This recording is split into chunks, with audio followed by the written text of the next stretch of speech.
Peace, family. Coming back at you today with another one of my series on vitiligo and living with vitiligo. This one here is The Tears of a Clown.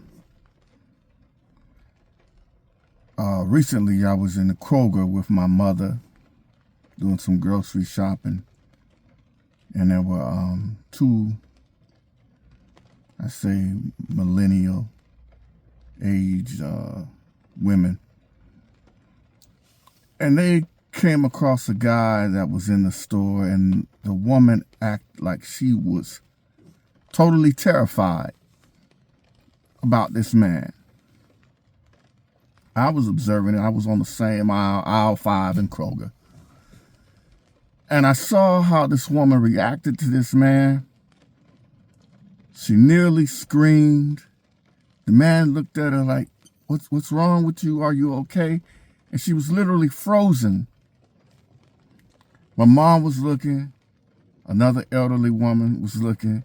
And it was myself and the gentleman, I guess, who frightened the woman.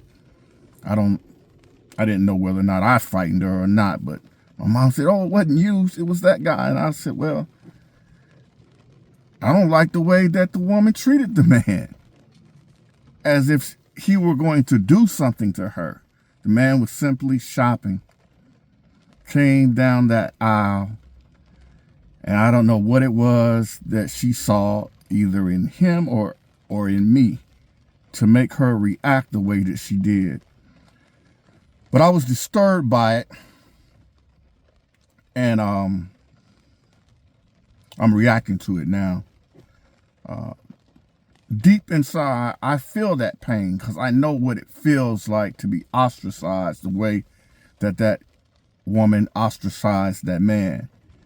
And many people with vitiligo or any type of body dysmorphia, cleft palates,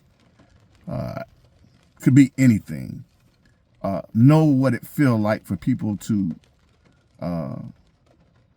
arbitrarily regard them and be in horror. So a lot of these videos that are on vitiligo, they fall into different categories. They fall into categories that are, how could I say, very clinical, very sterile, no emotion, pragmatic, and just no emotion. I've been doing these videos for a couple months, a month or so, a couple weeks, and I've noticed that people are having a hard time adjusting to my my speaking style. So I'm trying to change and show some emotion when I'm speaking, speak a little faster. But anyhow, oddly enough, I do believe that the greater power puts you in places to see things and observe things that will help in your growth and your development. But oddly enough, when we left the grocery store and we're discussing this on the way home, an old Motown classic came on the radio. It was none other than Smokey Robinson and the Miracles. Tears of a Clown. I said, my Lord, my God, is there any help for somebody like me? And I started to listen to this song as I was riding home. Smokey Robinson and the Miracles, my mama's generation. And besides James Brown, I believe Smokey was her dude, you know. So I started listening to the song, you know. I heard the song, I loved it. I even loved the song as a child.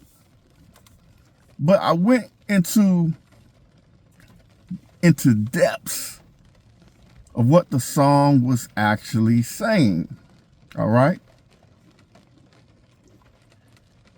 And in response to these videos that I'm seeing on vitiligo, everybody with vitiligo seems to have this genteel,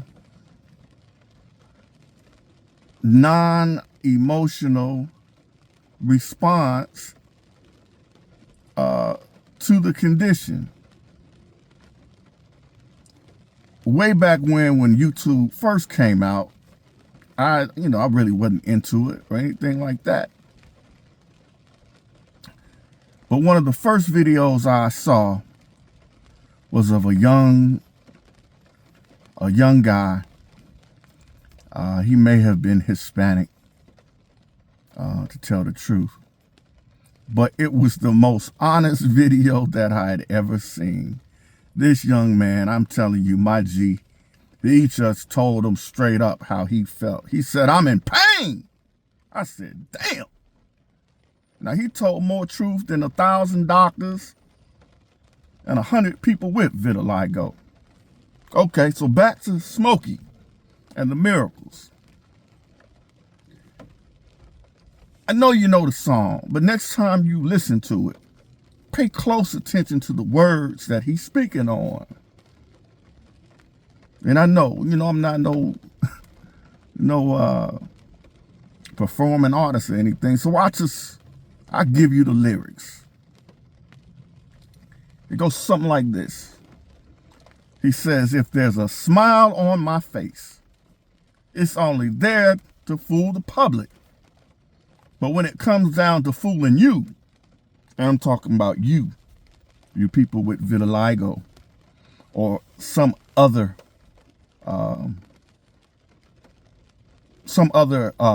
ailment that causes you to look different or be different. I'm talking about you. When it comes to fooling you, that's quite a different subject.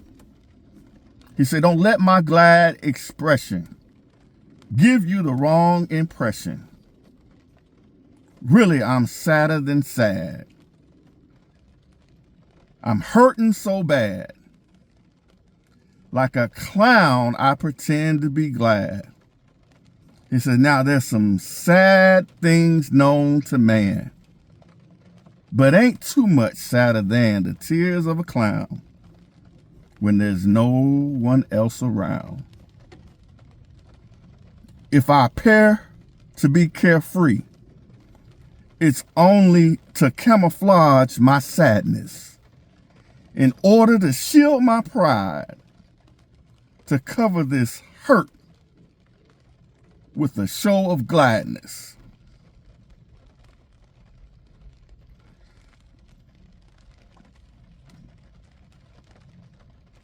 Don't let that show of gladness surprise you.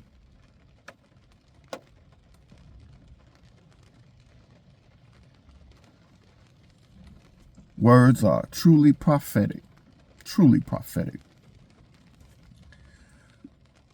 So I observe people from different cultures and different classes deal with their issues of vitiligo.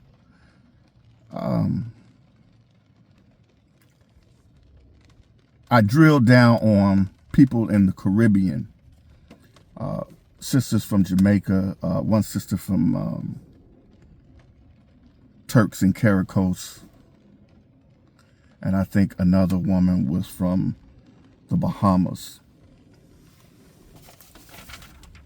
I'm going to mention where these videos came from. One of it was Drexel Seymour. One is the Sandra Dirham Show. So if you get a chance to go check those videos out, I'm sure they would appreciate you checking out their content. And these people, lovely people. And they spoke about, how it was in the Caribbean coming up with this malady. And what I found is similar, their experiences were similar to mine.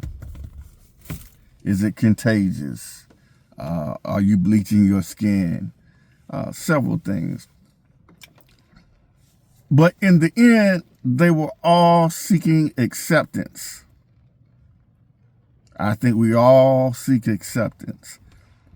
But I think you have to be accepted on your own terms and terms that are amenable to yourself. I don't think that you should play down your feelings for the sake of others. Sometimes it may be appropriate, other times it's not. That's up to you to decide. But I tend to agree with the little boy. When you in pain, say you in pain. When you hurt, say that you are hurt. I'm reminded of African-American social anthropologist Zora Neale Hurston. And she says, let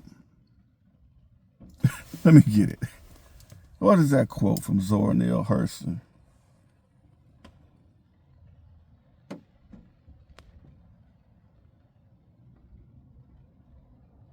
If you are silent about your pain, they will kill you and tell you that you liked it. You understand what I'm saying? So for people with vitiligo, people who have loved ones that have vitiligo, talk to them. Share this with them. It's okay. It's okay to be angry. It's okay to demonstrate that anger sometimes. It's okay to tell people to, you have to tell them to fuck off. Pardon my language, and I know some people got young ears, but I don't mean to be offensive. I'm just simply, I'm trying to be easier to relate to. Stay tuned for my series in vitiligo and living with vitiligo. The next installment, what I'll be dealing with how vitiligo is perceived in religious doctrines and cultures throughout the world. I hope you like the video, subscribe to the video, help me to grow this channel. Even though I'm new to it, I'm true to it.